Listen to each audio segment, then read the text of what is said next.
નમસ્કાર દર્શક મિત્રો, હું શીતલ મહેતા. ન્યૂઝ ઓફ કચ્છમાં આપનું સ્વાગત છે. આજે તારીખ 3 સપ્ટેમ્બર 2024. જોઈએ આજના સમાચાર. સોફ Kutch power by Opal electronics, LG best shop, Vijaynagar road Bhuj, Rambag road Adipur. Power by KC jewellers, latest fashion ડિઝાઇનના ઓર્નામેન્ટ્સનો વિશ્વાસપાત્ર showroom, hospital road Bhuj. News of કચ્છના સમાચાર ભૂમિ કેબલ ઉપર 402 નંબરની ચેનલ ઉપરથી રાત્રે 9:30 કલાકે તથા બપોરે 1:30 પ્રસાર. ભુજની 20 વર્ષની દિશા શીતલ શાહ 1 માસના ઉપવાસ તપની ઉગ્ર તપશ્ચર્યા કરે છે. જુઓ તેમની સાથેની ખાસ મુલાકાત. ભુજ 6 કોટી સંઘના કેસરબાઈ જૈન ભવન ખાતે ચાતુર્માસ અર્થે બિરાજતા લીંબડી અજરામર સંપ્રદાયના આચાર્ય ભાવચંદ્રજી સ્વામીના આજ્ઞાનું વર્તી મહાસતી રચના કુમારીજી આદિઠાણા 4ની નિશ્રામાં પર્યુષણના પ્રારંભે માસક્ષમણની તપસ્યા કરવાના ભાવ સાથે સંઘની 20 વર્ષીય દીકરી દિશા શીતલ શાહે 23મા ઉપવાસના વિધિવત પચખાણ લીધા હતા. દિશા હાલ અમદાવાદ ખાતે અભ્યાસ કરે છે તેમજ અજરામર જૈન પાઠશાળાની વિદ્યાર્થીની છે. સંઘ તથા સમાજના કાર્યક્રમોમાં કોરિયોગ્રાફીની સેવા પણ આપે છે. જૈન ભવનના ચાતુર્માસના સાધર્મિક ભક્તિના મુખ્ય દાતા લતાબેન ચંદ્રકાંત શાહના પૌત્રી દિશા જૈન ભવન સંચાલન સમિતિના સભ્ય તથા જિલ્લા ભાજપ ઉપપ્રમુખ શીતલ શાહના પુત્રી છે.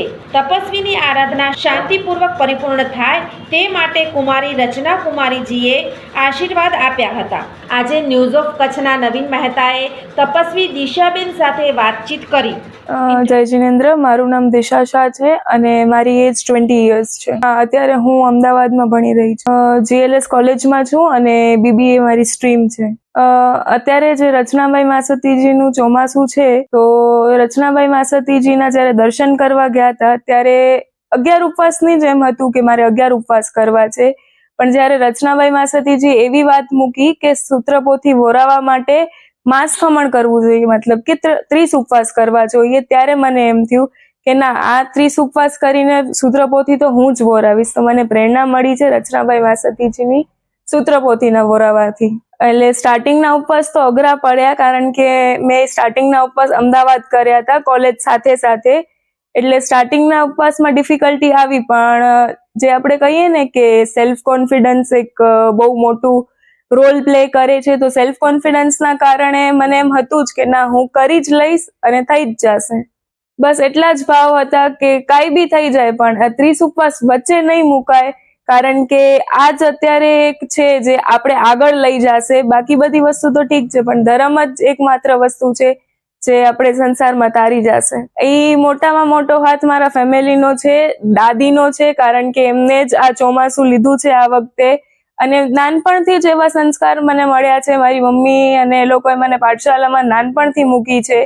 તો અત્યારે મારી જે જૈન શાળા છે, અજરામર જૈન શાળા, એનામાંથી મને ઘણું મળ્યું છે અને કોમલભાઈ માસતીજીનો એમાં ખૂબ જ હાથ છે અને મારા પાઠશાલાના ટીચરોનો, કે એ લોકોએ મને આવા જૈન ધર્મના સંસ્કાર આપ્યા, જેથી અત્યારે હું આ કરી શકું છું. ઘણા વ્યક્તિઓને કહીએ તો એમને ચમત્કાર લાગે છે, પણ આ તો એક ધર્મનો માત્ર એક ભાગ જ છે, તો એમાં કોઈ ચમત્કાર જેવી વસ્તુ નથી.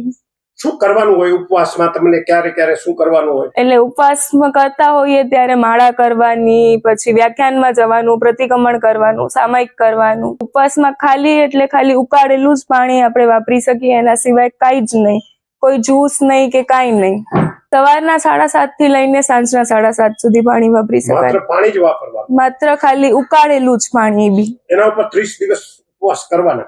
હા, એટલે આ ક્ષેત્રમાં એમ વધવું છે, ધર્મ કરવું છે, એ બધું તો કરવું જ છે ભણવાના સાથે સાથે, પણ ભણવાનું બી અત્યારે જરૂરી છે. તો તમારા આખા પરિવારમાં તમે દરરોજ બેઠા હો છો ત્યારે તમને કેટલો સપોર્ટ મળી રહ્યો છે? સપોર્ટ તો બહુ જ છે. મારા પપ્પાનો સપોર્ટ બહુ છે, મારા મોટી મમ્મી છે, મારા મમ્મી છે, દાદી છે, બધાનો ખૂબ જ મને સપોર્ટ છે. બધી ખૂબ જ સેવા કરી રહ્યા છે એ લોકો, કે એ લોકોનું એમ કેવું છે અમારાથી નથી થતું, પણ જે કરે છે એની અમે સેવા કરીએ તો અમને બી લાભ મળે. મારો છે 9th સપ્ટેમ્બર, મંડે.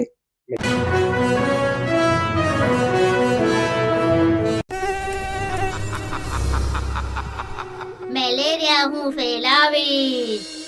જરાક ઊભો તો રે મચ્છર. અમે બધા મળીને તને પાઠ ભણાવીશું. પાણીથી ભરેલા નાના ખાડાઓને માટીથી ભરીશું. ઘરની અંદર જંતુનાશક છંટાવડાવીશું. મચ્છરોનો લાર્વા ખાનારી માછલીઓને અમે રોકાયેલા પાણીમાં છોડીશું. અમે મચ્છરદાનીમાં સૂઈશું.